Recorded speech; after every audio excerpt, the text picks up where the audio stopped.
السلام علیکم ناظرین، جانیے پاؤں کی دوسری انگلی کا بڑا ہونا کیا آپ کی شخصیت کے بارے میں کیا کہتا ہے۔ جی ناظرین، آج ہم آپ کو بتانے جا رہے ہیں ایک ایسی تحقیق کی بات جسے جاننے کے لیے آپ ہمتن گوش سننے کے لیے تیار ہو جائیں گے۔ ناظرین، مختلف لوگوں کی انگلیاں مختلف شیپس اینڈ سائزز کی ہوتی ہیں۔ کئی ایسے لوگ بھی ہوتے ہیں جن کے پاؤں کی دوسری انگلی یعنی انگوٹھے کے برابر والی انگلی انگوٹھے کے مقابلے پر تھوڑی بڑی ہوتی ہے۔ آج ہم آپ کو ایسے ہی لوگوں کی شخصیت کے بارے میں بتائیں گے۔ ناظرین، آپ کا ہاتھ کیسا ہے یا ہاتھ کی لکیریں کتنی اور کیسی ہیں، اس علم کو دسترسی یا قسمت کا حال بتانا یعنی انگریزی میں پامسٹری کہا جاتا ہے، اور یہ بھی آپ جانتے ہوں گے کہ یہ علم اب اتنی ترقی کر گیا ہے کہ اسے اب ایک سائنس کا درجہ حاصل ہے۔ اس علم میں ہاتھ کی بناوٹ یا اس کی لکیریں آپ کی شخصیت کے بارے میں گہرے راز کھولتی ہیں، مگر کچھ چیزوں کے ماہرین کا کہنا ہے کہ پاؤں کی انگلیاں بھی آپ کی شخصیت کے بارے میں بہت کچھ کہتی ہیں۔ غور سے کسی بھی شخص کی پاؤں کی انگلیاں دیکھنے پر پتہ چلتا ہے کہ ان کا سائز اس شخص کی بیماری، صحت، شخصیت، یہاں تک کہ ہر ایک چیز کے بارے میں کیا کچھ بتا سکتا ہے۔ یہاں ہم آپ کو یہ بتانے چلیں کہ اس معلومات کے برانچ کو بھی وہ حیثیت نہیں ملی جسے پوری دنیا میں مان سکے، یا یہ بتانا زیادہ بہتر ہوگا کہ یہ علم ابھی صرف جانچ پڑتال یا پرکھنے کے پروسیس میں ہے، اسی لیے کسی شخص کے بارے میں کوئی بھی یقینی بات کہنے سے رک جانا ہی بہتر ہے۔ بہرصورت آج کے اس ٹاپک میں ہم آپ کو شخصیت کے بارے میں بتائیں گے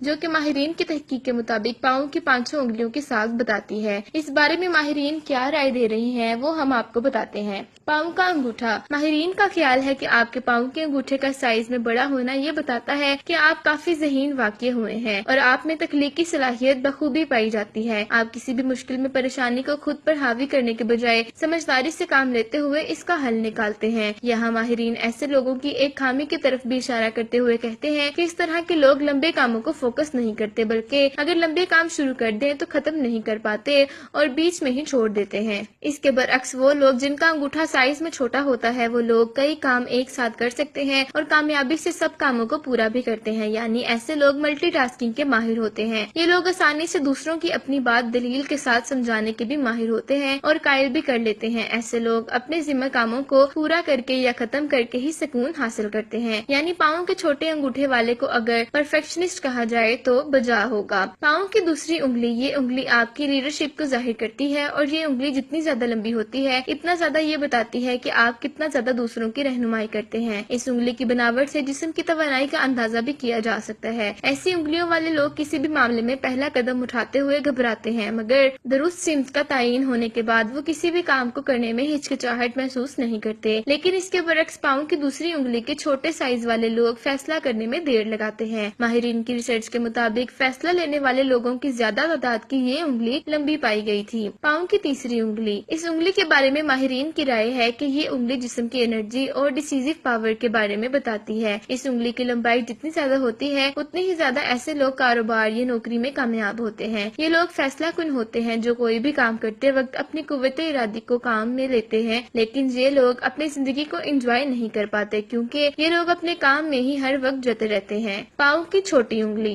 چینی ماہرین پاؤں کی چھوٹی انگلی کے بارے میں کہتے ہیں کہ یہ انگلی اگر بالکل سیدھی اور لمبی ہوگی تو ایسے لوگوں کے نزدیک ان کے خاندان کی بہت اہمیت ہوتی ہے۔ دوسروں کے مسائل کا پوری توجہ سے سننا اور ان کا بہتر حل نکالنا ایسے لوگوں کی سب سے بڑی خصوصیت ہوتی ہے۔ اس انگلی کا لمبا نہ ہونا یہ بتاتا ہے کہ ایسے لوگ اپنے خاندان کو چھوڑ کر کہیں اور دلچسپی ضرور لیتے ہیں۔ پاؤں کی پانچویں یا سب سے چھوٹی انگلی۔ اس انگلی کا بہت زیادہ چھوٹا ہونا یہ بتاتا ہے کہ آپ ذمہ داری اٹھانے سے دور بھاگتے ہیں اور آپ کے اندر سے ابھی تک بچپنا نہیں گیا ہے۔ ایسے لوگ نئی چیزیں کرنے کے شوقین ہوتے ہیں اور ہر نئی چیز کی تلاش میں رہتے ہیں۔ اگر آپ اپنی اس انگلی کو چوتھی انگلی کے بغیر ہلا سکتے ہیں تو یہ بات ثابت کرتی ہے کہ آپ ایڈونچرس ہیں، لیکن ایسا نہ کر سکنے کی صورت میں یہ ثابت ہوتا ہے کہ آپ اپنی روزمرہ کی زندگی کو ہی انجوائے کرنے پر اکتفا کرتے ہیں۔ جی ناظرین، یہ وہ تحقیق تھی جو چینی ماہرین نے کی تھی اور اسی تحقیق کا انہوں نے یہ تجزیہ پیش کیا تھا جو ہم نے آپ کو بتا دیا۔